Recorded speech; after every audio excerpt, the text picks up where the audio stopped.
All right, so today we're going deep on advertising procurement. You've got this amazing product, right, and a killer message to go with it, but like how do you make sure your ad dollars are actually working for you? You know what I mean? It's like you don't want to just throw money into the void and hope for the best. Right. You got to be Exactly. smart about it. And that's where advertising procurement comes in. So I've got this great piece from Procure for Marketing that we're going to use as kind of our roadmap for today. They lay out the whole process, all the steps. Yeah, it's like a blueprint for making sure you're getting the most bang for your buck Love that. when it comes to your ad spend. So before we jump into the nitty-gritty, like why does this even matter so much? Why is advertising procurement like the secret weapon for marketers? Well, I think Procure for Marketing hits the nail on the head when they talk about the three main reasons. Yeah, lay on us. So first, it's all about maximizing that ROI, Music to my ears. right? Like squeezing every last drop of value from your budget. Nobody wants to see their ad dollars going down the drain. Exactly. Okay, so REI, check. Number two is all about finding the right partners. Ah, the dream team. Yeah, those agencies and the teams that just get your brand. Yeah, the ones who are like an extension of your in-house marketing team. Exactly. And then finally, it's about brand consistency. Ah, yes.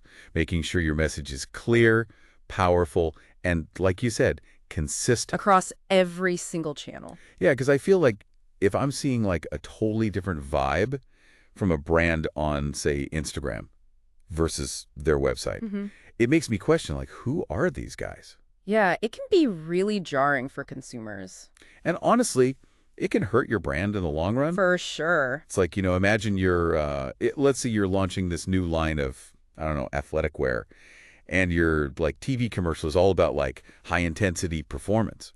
But then you go to their social media and it's all, casual athleisure vibes. Yeah, that's a disconnect. Right. So like, are they about pushing limits or are they about chilling on the couch? It sends a mixed message. You got to pick a lane, people. Okay, so Procure for Marketing lays out these 10 key steps to, conquering the world of advertising procurement. So where do we even begin with this whole thing? Well, step one really sets the stage, you know? Well, set the stage. It's all about understanding the advertising landscape, and you wouldn't believe how quickly things change in this world. Oh, tell me about it. It's like every time I feel like I've got a handle on things, boom, some new platform pops up or some algorithm changes, and it's back to square one. Yeah, exactly. Just a few years ago, like, who would have thought TikTok would be such a marketing powerhouse? I mean, I remember when it was just like, teenagers doing dance challenges in their bedrooms. Right. And now brands are using it to reach massive audiences in, like, super creative ways. I know. It's mind-blowing how quickly things evolve. It really is, and that's why continuing learning is so essential in advertising. You gotta, like, stay ahead of the curve if you want your campaigns to hit the mark. So true. Okay, so knowing your audience and the platforms they use, that's essential. But step two is all about setting clear objectives. Procure for Marketing is big on SMART goals, Right. which I get, but I think people often miss how crucial they actually are. Oh, absolutely. Like, I once worked with this company, and their goal was just to, like, increase engagement. Okay, yeah, that's pretty vague. Super vague. And their metrics were all over the place. So, like, how do you even know if you're succeeding if you don't have a specific target? Exactly. And they ended up, like, wasting a ton of money on tactics that weren't actually moving the needle. Ouch. That's a painful lesson to learn. It is. It is. So SMART goals, people. Specific, measurable, achievable, relevant, and time-bound. Gotta have them. All right, moving on to step three. This is where we bring in the adventures of advertising, right? Selecting the right partners. Finding right agency. It's like matchmaking, but for brands and agencies. It really is. Like, it's so much more than just looking at an agency's portfolio, you know? Totally. It's about, like, cultural fit, shared values. Do they really understand your brand's voice and vision? I bet there are some like horror stories out there about mismatched brands and agencies. Have you ever seen a partnership that just like completely missed the mark? Oh, tons. I once saw this sustainable clothing brand partner with an agency that was known for, like, really flashy, over-the-top campaigns. Oh no. I know, right? And the messaging just felt so inauthentic. Like they were trying too hard. Yeah, and it totally backfired. Like consumers can smell that a mile away. They can. It's all about authenticity these days. Totally. Right, so chemistry is key when choosing your advertising partners. You got to find that team that just like gets you. Absolutely. They need to be, like, passionate about your brand and really invested in your success. It can't just be like a transactional relationship. No, not at all. Okay, so we found the dream team, right? But now it's time to talk business. Step 4, negotiation. Any tips for making sure we're getting the best deal possible without, being that client? Well, I think preparation is key, Okay, listening. Like, do your research, understand, like, industry standards and what the market rates are for the services you're procuring so you have, like, a solid baseline for negotiations. So it's kind of like buying a car. You don't just walk in and accept the sticker price. Right. You do your research. You come prepared to haggle a little. Exactly. And remember, negotiation isn't about, like, squeezing every penny out of the agency. It's about creating a win-win scenario. Where everyone feels good about the deal. Yeah, where both parties feel, like, valued and motivated. Okay, so win-win, I like it. Now, step 5 is one that makes me sweat a little. Budget management. I'm picturing like spreadsheets, calculators, and a lot of coffee. Yeah, it can seem daunting, Yeah? but it doesn't have to be. Okay, talk me off the ledge. It's all about, like, having a clear roadmap for your spending and then sticking to it as much as possible. Okay, easier said than done, right? Well, yeah, sometimes. What are some like common traps people fall into when managing their ad budget? I think one of the biggest mistakes I see is spreading the budget too thin. Oh yeah, trying to be on every platform, running a million different campaigns.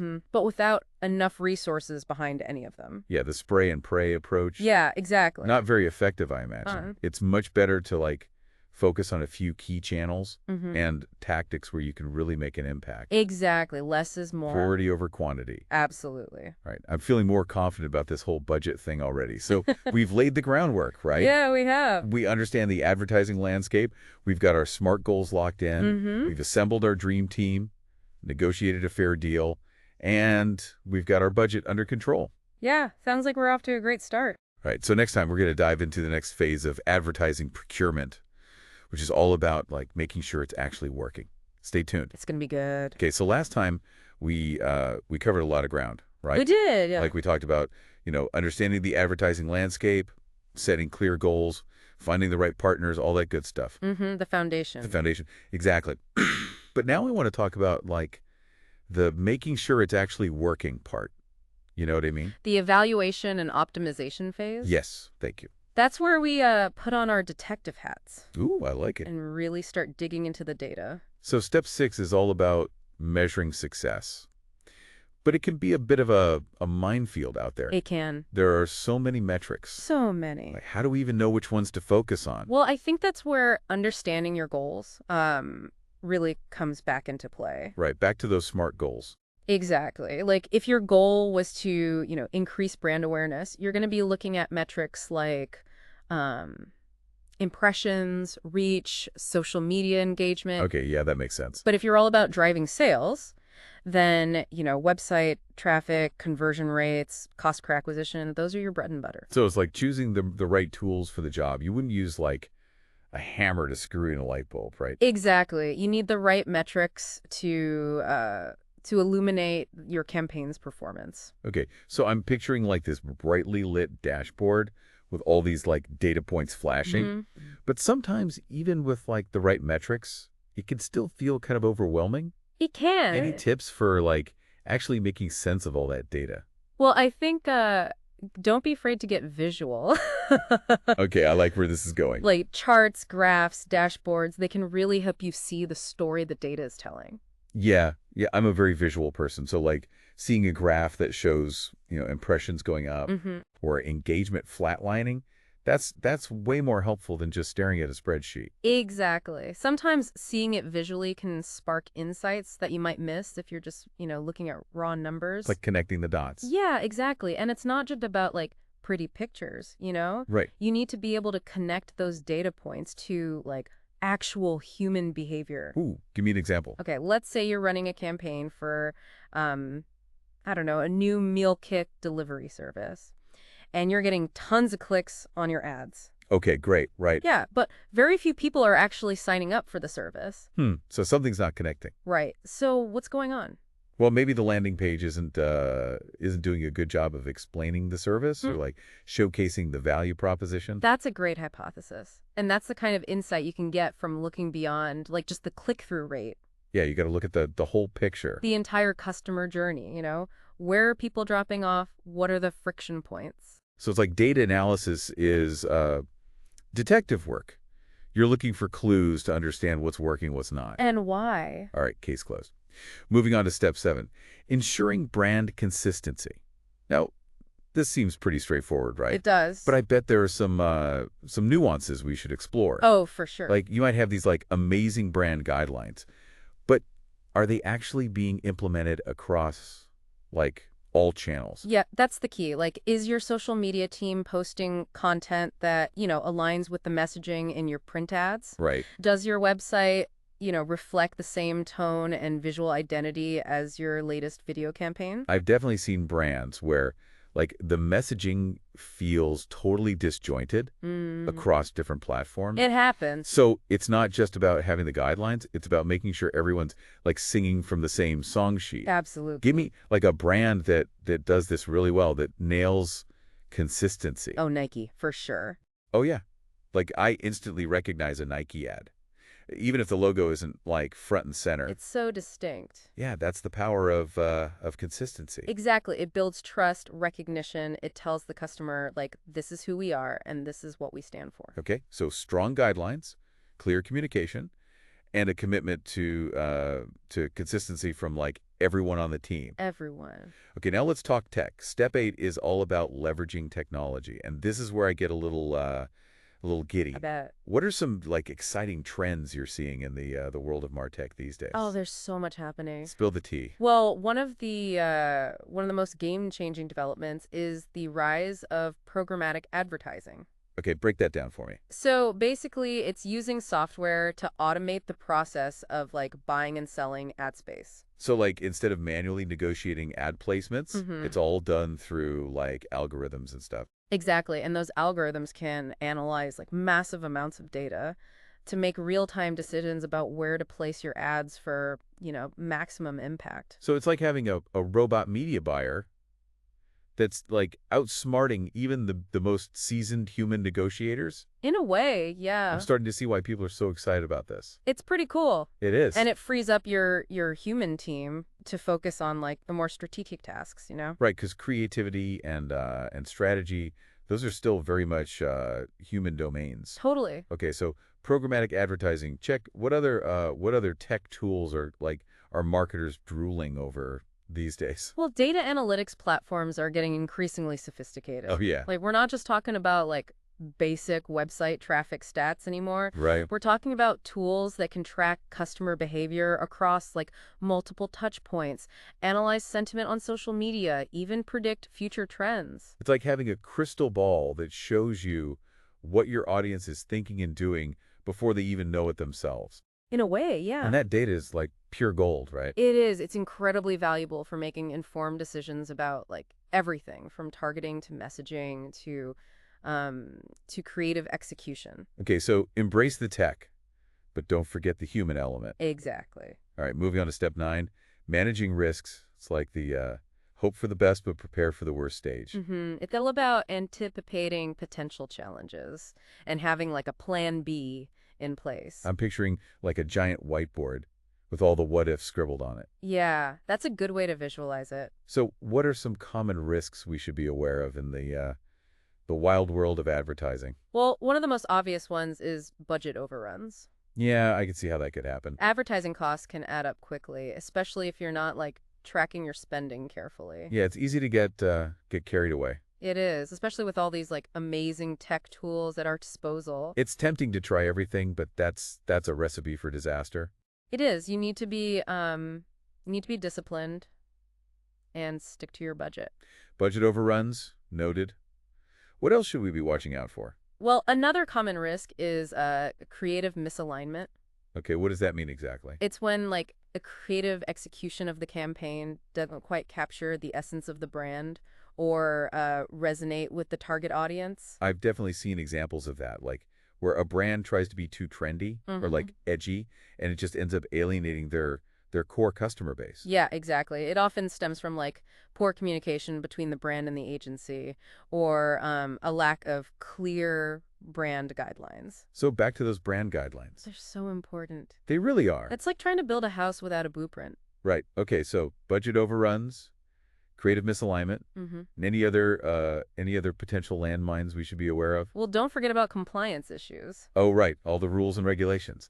Yeah, the advertising industry is heavily regulated with rules around everything from like data privacy to truth in advertising. It seems like there are new regulations popping up like every other day. It can be hard to keep up, Yeah. but it's crucial. You don't want to get slapped with like a hefty fine or damage your brand's reputation because you weren't aware of the rules. Right, that would be a major marketing fail. It would. Okay, so budget overruns, creative misalignment, compliance issues, Mm-hmm. anything else? Well, don't forget about like external factors Okay. that could impact your campaign, Like what? like economic downturns, natural disasters, Or- or even something as like seemingly simple as a change in social media algorithms. Oh, tell me about it. Those algorithm changes can be such a headache. They can. It's all about being adaptable Okay. and having, contingency plans in place. So, like, what's your plan B if your primary advertising channel suddenly becomes, like, way less effective?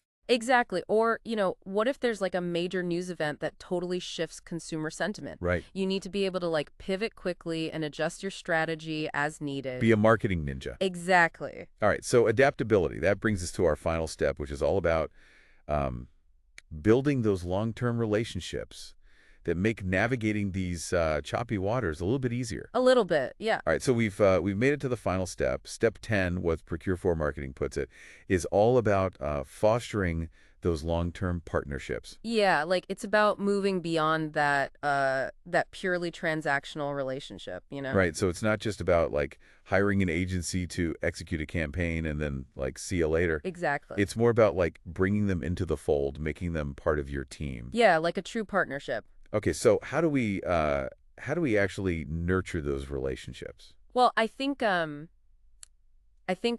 and honest communication is key. Communication is always key. It really is. But like, what does that look like in the context of advertising procurement? Well, I think it's about, being upfront about your expectations, providing regular feedback, both positive and, constructive. Right, because nobody likes to be surprised by like negative feedback at the last minute. Exactly. And then, being responsive to their needs as well. It's a two-way street. It is. It can't just be all about like dictating terms and demanding results. Or you got to build that trust and mutual respect. Because when everybody feels valued and heard, that's when the magic happens, right? That's when the magic happens. Okay, so strong relationships, that's the glue that holds everything together.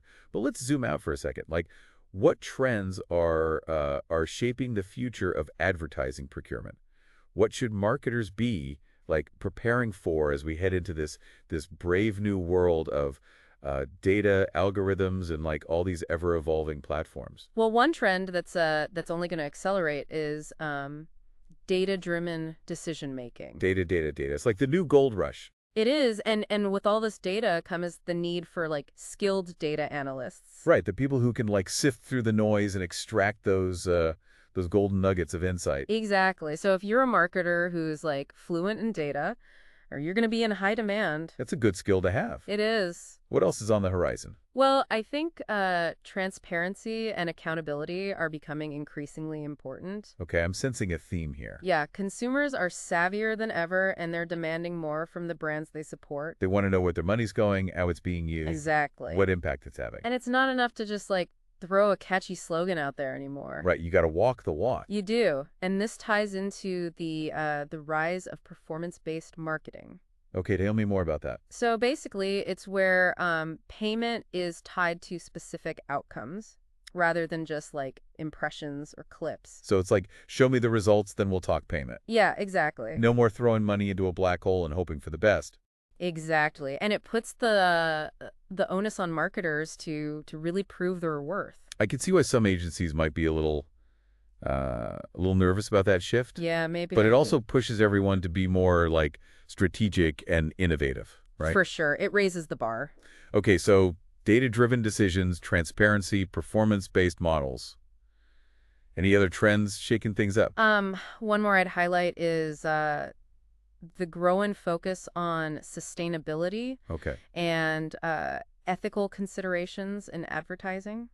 Yeah, consumers are like way more conscious of the environmental and social impact Hmm. of their choices these days. And they're holding brands accountable. Right, they're voting with their wallets, supporting brands that align with their values. Exactly. So marketers have to think beyond just like selling products, you know? Yeah, They have to consider the bigger picture, the impact on the planet, the message they're sending. it's like marketing is evolving into a force for good. I like that. We're not just like selling stuff anymore. We're shaping culture, Mm-hmm. driving positive change. It's a powerful position to be in. It is so much to think about as we navigate this dynamic world of advertising.